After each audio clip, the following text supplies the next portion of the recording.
my birthing journey. The fantastic thing is that all of my labors were very different, which was a very cool thing to experience, because I didn't want to have, I guess, cookie cutter births where this, and then the baby was here. I wanted to experience something very different with all of it, which was great. My first, I had taken a walk that day, and when I got back to the house, I knew it. I had my first contraction after walking. My second, it was pretty much the same thing. And with Lincoln, it was a little bit more hard to judge, I guess, just because I was in early labor for so long with him, and it was kind of like an on and off thing. With Lincoln, I was in early labor for probably a day and a half. I would have the huge uterine contractions for maybe like an hour or two, and then they would go away, and then they would come back and they would go away. So I was able to focus through them. I was able to breathe through them. I was able to continue with like my daily activities, and it didn't hinder me from doing anything like that. So I knew I was in early labor, but I didn't know how much longer it would be before I got into any serious stuff.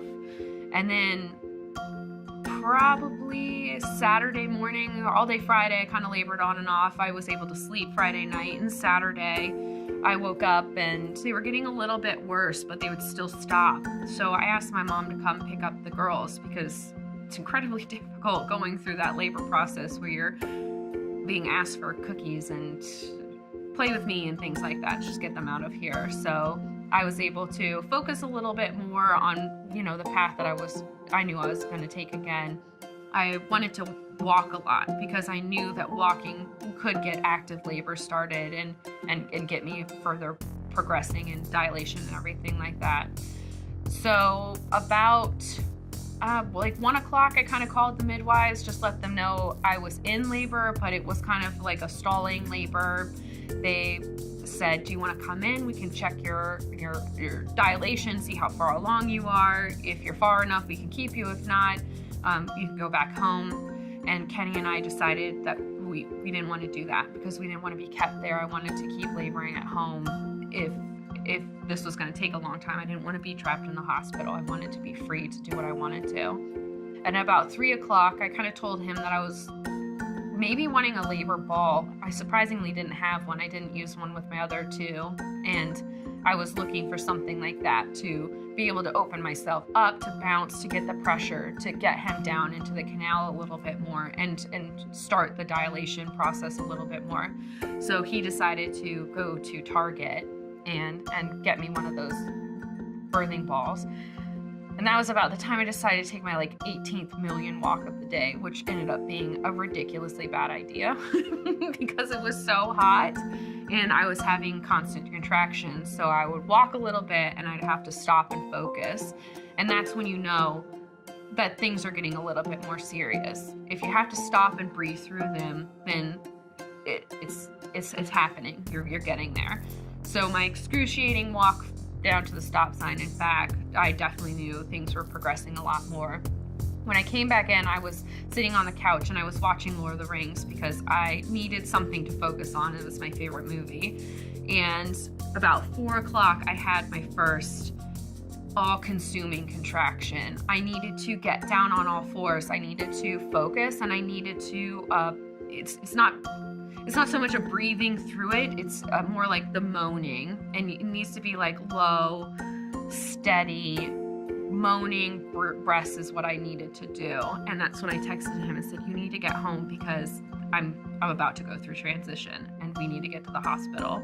It went from 0 to 60 and nothing. He said, I'm on my way, I'm leaving soon. So I had a couple more of those. They were becoming very regular, all-consuming contractions. And we got back, he ended up setting the birthing ball for me, and God bless him, he was so calm through it that I just wanted to punch him in the face because I knew what I was going through and he knew what I was going through. But for him, it was, oh, we've been through this before. You have plenty of time. It's okay. So he took a shower while I was bouncing on the ball, going through these contractions, which I knew I was going from 6 to 7 to 8 centimeters. I was going through this transition period, and he got out and started packing his bag, and that's when I was about you better get me in this car immediately or else we're gonna have this baby at home. I'm not joking. And then the contractions elevated to this, when you go through it, it's not only the all-consuming pain, it's the whole uterus contracting, it's your back, it's everything. And then you start to feel this primal urge to push. You start feeling that, and then that's when you know things are getting like real. So we packed our things up. This was probably 4:50, and the hospital was a good 20-25 minutes away, and got in the car, and my water hadn't broken yet, so we, put towels in the car and everything like that. I was waiting for that to happen, and started making our way there. And laboring in the car is not fun. It's probably one of the worst things that you can go through, because there's nowhere for you to go. You're strapped in, you're sitting back like this, and it's just so painful. You want to be on all fours, you want to be in a different position. So going through that and then stopping at stoplights, you just want to just run the reds, get me there. So that was a whole other process. Getting to the hospital, I probably about 5:10, and they knew. I pretty much told them. I said, I need to push. I'm feeling it. I'm feeling the pressure. So they brought me upstairs, and it was exactly what I wanted, because they had stuff set up for me if I was not there. They had the pool set up for me so I could go in there and labor in the pool if I needed to. And it was dark and quiet, which is what I wanted. It was just Kenny, it was just the midwife, and there were 2 nurses kind of flitting in and out and kind of between contractions getting everything set up. I wanted to be able to freely move about, so I was able to be hooked up to just monitors without cords or anything like that. Because of the gestational diabetes, they had to put a catheter in, and I was just progressively getting more and more. I think when I got there, she said I was about a 7 centimeter. So I labored probably like that until 5:40 or something. When she checked me again, she said I was about a 7 centimeter still, which, is, when you're in that, it's a little frustrating to hear, because you're going through that and you just think, why am I not further along? But in a matter of 10 minutes, he was out. So it's knowing that as well, that it can happen that fast. Yeah, okay, you said 7 centimeters, but in a matter of 10 minutes, I went from 7 to 10, and I pushed him out in 5 minutes. And it's incredible. When you get to that pushing, and not just the contraction with the pushing, when you get to that point where it's pushing is all consuming, it's indescribable. It's amazing. It's your body knowing what to do. You cannot help but do it. Don't tell me to stop, which drives me nuts in some videos that you see. It's all right, just wait, and then 1, 2. No, don't tell me that. I'm not counting to 10. I'm pushing when I feel like it, kind of thing.